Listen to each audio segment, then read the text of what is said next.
Hey guys, welcome back to the channel. I hope everybody is absolutely fantastic. जो लोग मुझे नहीं जानते, मैं हूं डॉक्टर इशराक एंड अभी हाल फिलहाल में इंडिया में एक नई बीमारी आई है जो म्यूकरमाइकोसिस है, जो कोविड पेशेंट्स जो रिकवर कर गए हैं उनमें देखी जा रही है। तो आज की इस वीडियो में हम लोग डिस्कस करेंगे इस डिजीज़ के बारे में कि ये एक्चुअली में क्या है, ये फंगल इन्फेक्शन किन लोगों को होने के चांसेस बढ़ जाते हैं, हम लोगों को क्या करना चाहिए, बहुत डिटेल में इसके बारे में समझेंगे।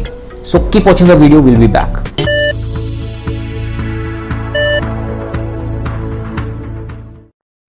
तो सबसे पहले बात करें कि ये म्यूकरमाइकोसिस है क्या। तो म्यूकरमाइकोसिस एक टाइप का फंगल इन्फेक्शन है जो कोविड रिकवर्ड पेशेंट्स में देखा जा रहा है। ये उन पेशेंट्स में होता है जो लॉन्ग टर्म मेडिकेशन पे रहते हैं, जिसकी वजह से उनकी इम्यूनिटी जो होती है वो बहुत लो हो जाती है एंड ये इन्फेक्शन उनमें बहुत आसानी से होने के चांसेस बढ़ जाते हैं। हम पहले बात करेंगे कि क्या साइंस एंड सिम्टम्स दिखे जाते हैं इन पेशेंट्स में। तो इन पेशेंट्स के आंख और नाक के आसपास बहुत ज़्यादा रेडनेस रहेगी और पेन रहेगा। पेशेंट को फीवर आ सकता है, कफ रहेगा, खून की उल्टी हो सकती है एंड ऑल्टर्ड मेंटल इलनेस हो सकती है। ऑल्टर्ड मेंटल इलनेस का मतलब है मेरा कि आपको कंफ्यूजन हो रह सकता है, आप डिसओरिएंटेड रह सकते हैं, यानी कि आपको किस जगह है, किस टाइम चल रहा है, कौन सी तारीख है, इसकी कंफ्यूजन होना स्टार्ट हो सकती है। आपके बिहेवियर में चेंजेस आ सकते हैं, आप चीज़ें भूलना स्टार्ट कर सकते हैं, ये आपको प्रॉब्लम्स देखी जा सकती हैं। तो कौन पेशेंट्स हैं जो ज़्यादा प्रोन हैं इस बीमारी के लिए? जिन लोगों को अनकंट्रोल्ड डायबिटीज़ है, यानी कि उनकी डायबिटीज़ कंट्रोल नहीं हो पाती है, वो लोग बहुत ज़्यादा प्रोन हैं।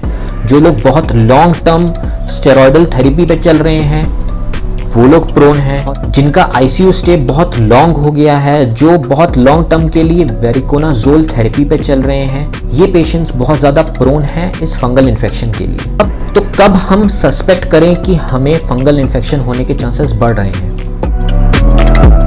अगर उसकी नेजल ब्लॉकेज हो रही है या उसके नाक से डिस्चार्ज हो रहा है, चाहे वो ब्लड डिस्चार्ज हो रहा हो या ब्लैकिश डिस्चार्ज हो रहा हो, या उसके चीक बोन्स में दर्द है, अगर पेशेंट का एक साइड फेस का उसमें नमनेस हो रही है, यानी कि सुन्न पड़ जा रहा है, स्वेलिंग हो रही है या दर्द है, या उसके नाक के ब्रिज के ऊपर ब्लैकिश डिस्कलरेशन मिल रहा हो, उसके पैलेट पे डिस्कलरेशन मिल रहा हो ब्लैकिश कलर का, दांत में दर्द होना, दांत अगर ढीला लग रहा है या उसके जॉ की इन्वॉल्वमेंट हो रही है, चेस्ट पेन हो रहा है, वॉमिट करने पे ब्लड निकल रहा है, ये सारे साइंस हम सस्पेक्ट कर सकते हैं कि ये फंगल इन्फेक्शन की तरफ पॉइंट आउट कर रहे हैं। तो इस इन्फेक्शन से बचने के लिए हमें क्या करना चाहिए? जो भी डायबिटिक पेशेंट्स हैं, सबसे पहले उनको अपना डायबिटीज़ कंट्रोल में रखना है। आप रेगुलरली अपना डायबिटीज़ चेक करिए। अगर वो कोविड पेशेंट है तो वो भी अपने डायबिटीज़ को चेक करते रहें। अपना शुगर इंटेक को कम कर दीजिए।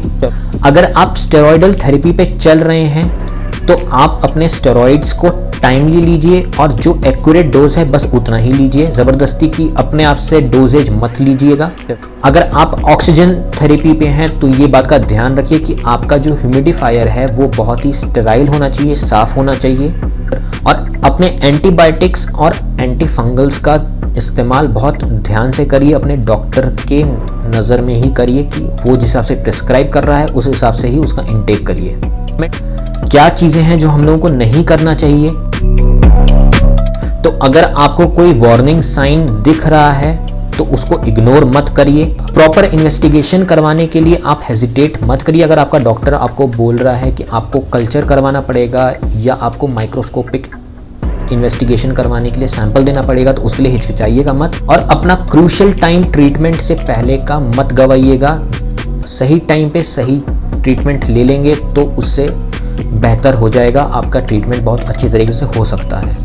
कुछ चीज़ें हैं जिससे हम ये होने से पहले प्रिवेंट कर सकते हैं, अपने आप को सेफ रखने की कोशिश कर सकते हैं। मास्क हमेशा लगाइए। अगर आप कोविड रिकवर्ड हैं भी तो भी आप मास्क लगा के जाइए। अगर आप किसी कंडेंस एरिया में जा रहे हैं या जहाँ पे बहुत ह्यूमिडिटी है वहाँ पे जा रहे हैं तो आप मास्क हमेशा लगा के रखें।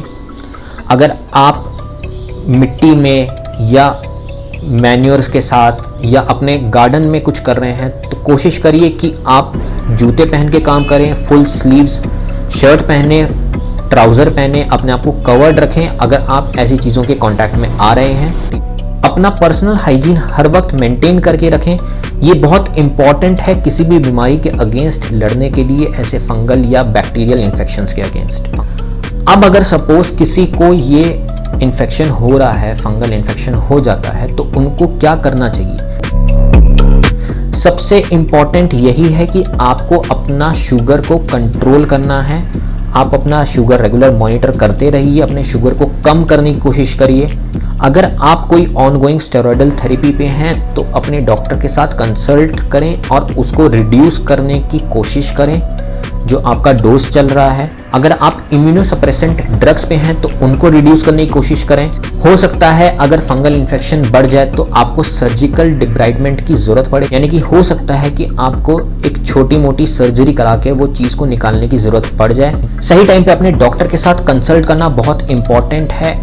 सही साइंस एंड सिम्टम्स समझना बहुत इंपॉर्टेंट है और ज़रूरी ये है कि हम ये बीमारियों को समझें ताकि हम उनके साथ डील कर सकें और उनके अगेंस्ट ये फाइट लड़ सकें। आई होप आप लोगों को ये वीडियो अच्छी लगी। अगर ये वीडियो अच्छी लगी है तो वीडियो को लाइक कर देना, चैनल पे नए हैं तो सब्सक्राइब कर देना। आपसे मिलूंगा मैं नेक्स्ट वीडियो में, तब तक के लिए stay home, stay safe, stay fit.